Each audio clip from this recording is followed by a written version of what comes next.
On behalf of Mendier GK and PrepQ, I welcome you to this edition of Current Affairs. And as always, we will be discussing exam oriented questions in this session too. And exam oriented questions which will be similar to questions that appear in some government exams or some of the MBA entrance exams. Government exams like the SSC CGL or IBPS PO or the Railway Recruitment Board or LIC exam or any other government exam where current affairs matters. And the MBA entrance exams which we focus on are SNAP, TISNET as well as CMAT. The date today is 2nd July 2019 and here is the first question for the day. Which state has approved amendment to Factories Act to allow women in night shifts? The correct answer is Goa. So, in Goa, the amendment to Factories Act 1948 will pave way for employing women to factories in night shift. And night shift means between the period of 7 p.m. to 6 a.m. in the industry. So, it's a welcome step towards women empowerment. And this will allow deployment of women in night shifts in the industries, and it might end the discrimination against female workers as far as job opportunities are concerned. Plus, it should also give trouble-free workspace to women and allow them to excel in their careers. So, Amendment to Factories Act has been approved in the state of Goa. Now, something about Goa. The capital of Goa is Panaji and the chief minister currently is Pramod Sawant. Next, who has become the first IPS officer to complete the 7 Summits Challenge? The correct answer is Aparna Kumar and here you can see her. She's an IPS officer and DIG Frontier in the ITBP, that is Indo-Tibetan Border Force. And she recently scaled America's highest peak called Denali, which is around 20,000 feet in Alaska, USA. So Mount Denali was her last summit and she completed this challenge, 7 Summits Challenge. Now, what is this 7 Summits Challenge? So 7 Summits Challenge means to climb highest summits in each of the 7 continents. And she is the first IPS officer to complete this challenge, and she's also the first civil servant to climb this rare mountain. Mount Denali is in Alaska, and this was her 7th summit, which she was able to climb only in her 3rd attempt. She's a 2002 batch UP Cadre IPS officer. And as I told you, the 7 Summits Challenge is the name given to the challenge of climbing the highest summits in each of the 7 continents. The first such challenge was completed in 1985 by a person called Dick Bass. He was a Texas oil tycoon who reached the summit of Mount Everest in 1985.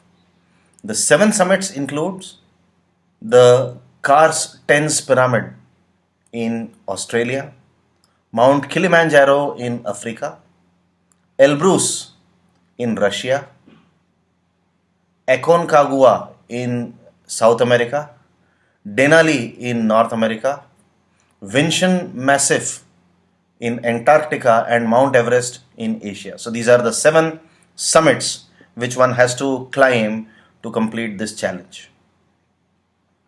Next, recently Reserve Bank relaxed the leverage ratio for domestic systematically important banks. What is the current leverage ratio? So the current leverage ratio is 4% and 3.4% for the domestic systematically important banks and 3.5% for other banks. And why has this leverage ratio been relaxed? To allow them to boost their lending activities. So, and what is this leverage ratio? So leverage ratio as per Basel norms is tier 1 capital as a percentage of bank exposures. So this allows the banks to make more exposures as compared to the tier 1 capital of the bank. And therefore, if you relax the leverage ratio, banks can lend more. Next question. Who is the head of the working group to revise current series of wholesale price index? The correct answer is Ramesh Chand. So what union government has done, it has actually created an 18-member working group for revision of the current series of wholesale price index. And this they have done under the chairmanship of Ramesh Chand. What is this wholesale price index? It is a representative basket of wholesale goods. Representative baskets means a set of goods which represents the entire range of goods and services in the economy. So it's a representative basket of wholesale goods, and these representative baskets of goods, their price will also determine the overall price level in the economy. So some countries have used wholesale price index changes as central measure of inflation. But in India, the measure of inflation is the consumer price index and not the wholesale price index. So wholesale price index could also influence stock market and fixed price markets. Generally, these WPIs are published by the economic advisor in the Ministry of Commerce and Industry. So for a revision of current series of WPI goods, the committee setup is under the chairmanship of Professor Ramesh Chand. Next question. Name the India-born woman who won the Miss Universe Australia 2019 title. The correct answer is Priya Serao. So she was born to an Indian family who migrated to Australia from the Middle East. And she has won the Miss Universe Australia title for 2019. She will now represent Australia in the Miss Universe competition that is going to be held later this year. So, Miss Universe Australia is Priya Sarao. Next question. Which Indian city was included in the top 20 most expensive cities in Asia for expatriates? And the correct answer is Mumbai. So as per the Mercer's 25th annual cost of living survey, which was conducted in March 2019, Mumbai was considered as India's most expensive city, and I'm sure those who have visited Mumbai of late would actually experience it. So it was included in the list of top 20 most expensive cities in Asia for expatriates as its residential housing prices were highest in the world. Among Indian cities, Mumbai fell 12 spots and was ranked 67th position.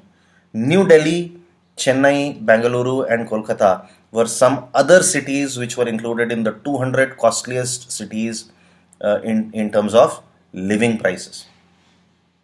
So the survey also noted that 8 out of the top 10 cities which are most expensive in the world for expatriates are Asian cities.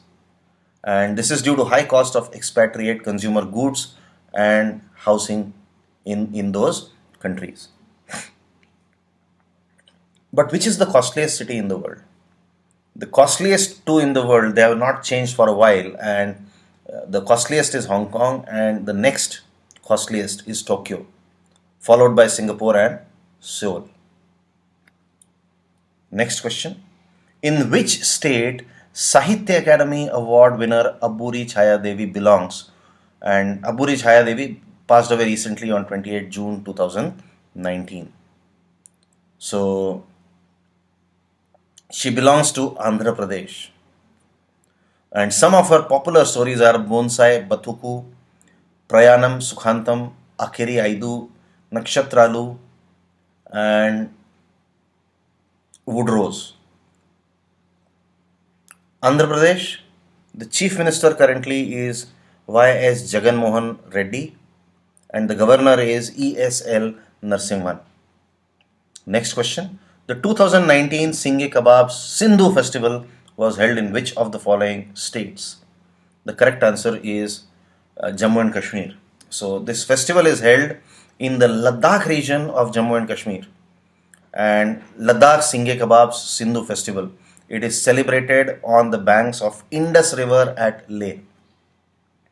So this festival presents the Indus River as a symbol of multi-dimensional cultural identity of India that got its name from Indus River. Folk songs and dances are performed, and local handicrafts and ethnic foods are exhibited before the tourists during this particular festival. Next question. Which state government has decided to set up Vedic Education Board? So the Rajasthan government has decided to set up a Vedic Education Board and Culture Board in the state. Now, an announcement to that effect was made by the Chief Minister of Rajasthan, Mr. Ashok Gehlot, at the 25th Bhamashah Sammelan at Birla Auditorium in Jaipur. And what is the objective of this board? The objective of this board is to make future generations take some inspiration from the Vedic culture, the ancient Vedic culture of India. In fact, the ancient Indian education emerged from the Vedas as they were the main source of Indian philosophy of life. And the attitude of people of India towards life was intellectual and spiritual rather than materialistic. Rajasthan, the Chief Minister, as I just told you, is Ashok Gehlot, and capital everyone should know is Jaipur. Next, who has been recently reappointed as RBI's Deputy Director? The correct answer is N.S. Vishwanathan.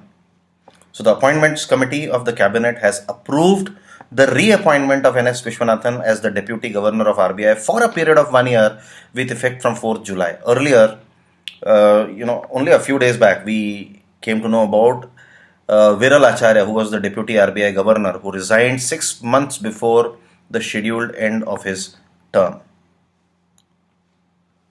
So with this, we have reached our question for the day. The first question is, which state has approved amendments to Factory Act 1948? And what is the objective of the committee formed under the chairmanship of Ramesh Chand? You need to answer these two questions in the comment section given below.